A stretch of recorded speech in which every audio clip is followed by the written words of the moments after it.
Bienvenue sur Bonjour America, je suis Audrey Mazins, voici les nouvelles du jour. USA, encore 45 détenus à Guantanamo. À quelques jours de la fin de son mandat, Barack Obama n'aura pas réussi à tenir sa promesse de fermer la prison de Guantanamo, centre de détention controversé où sont détenus des djihadistes. Barack Obama aura cependant sensiblement réduit le nombre de détenus qui s'y trouvent.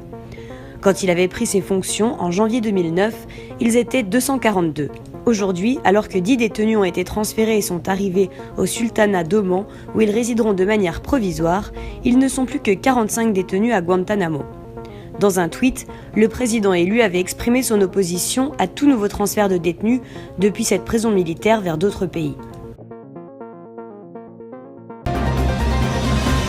Royaume-Uni, la livre sterling au plus bas. Ce lundi à Londres, la peur d'un Brexit dur a fait plonger le cours de la livre sterling. En effet, la devise britannique a touché son niveau le plus bas en 30 ans. Cela vient du fait que la première ministre britannique Theresa May devrait réitérer sa volonté de rétablir le contrôle des frontières sur l'accès au marché unique européen. Pour rappel, Bruxelles et les accords européens lient la libre circulation des biens à celle des personnes. Son cours de change avec le billet vert est passé à moins de 1,20$ avant de se ressaisir, aidé par une déclaration de la porte-parole de Downing Street qualifiant les anticipations de la presse de spéculation.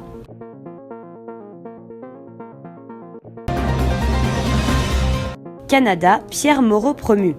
En confirmant Pierre Moreau en tant que président du Conseil du Trésor, le Premier ministre canadien a commencé l'année en faisant du règlement du conflit de travail avec les juristes de l'État un enjeu prioritaire.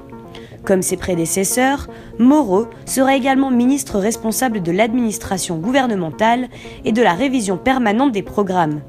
Le ministre des Finances, Carlos Leato, qui avait hérité du Conseil du Trésor à la suite du retrait soi-disant temporaire de Sam Hamad, pourra désormais se concentrer sur la préparation du budget, a indiqué Couillard. Quant à Sam Hamad, il devra continuer de se contenter de son rôle de député de Louis Hébert. Europe, réaction après les propos de Trump. Les propos de Trump sur sa vision iconoclaste de l'Europe ont fait réagir plusieurs responsables européens.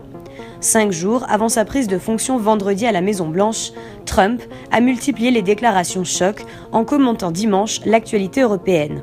Au sujet, le succès du Brexit, l'erreur catastrophique de Merkel sur les migrants ou encore l'OTAN obsolète. Ces propos n'ont pas manqué de faire réagir les membres du vieux continent.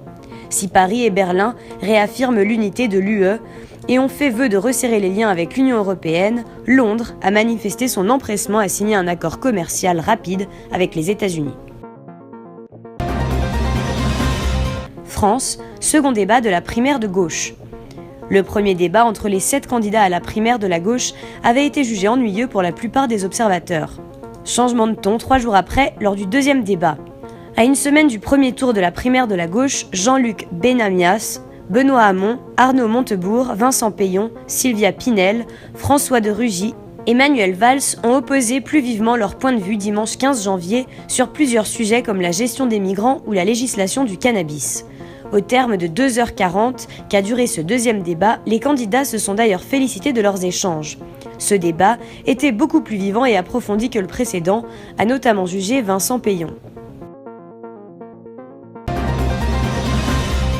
États-Unis, une bactérie résistante à 26 antibiotiques.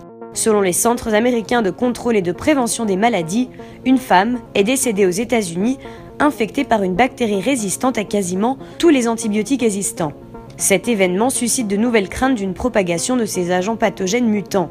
La septuagénaire, résidente du Nevada, est morte d'un choc septique. Elle était infectée par la bactérie Klebsiella pneumoniae, qui est résistante à quasiment tous les antimicrobiens sur le marché. Une telle superbactérie avait été détectée pour la première fois aux États-Unis en mai 2016 chez une femme de 49 ans qui avait toutefois survécu, son infection ayant fini par réagir à un antimicrobien.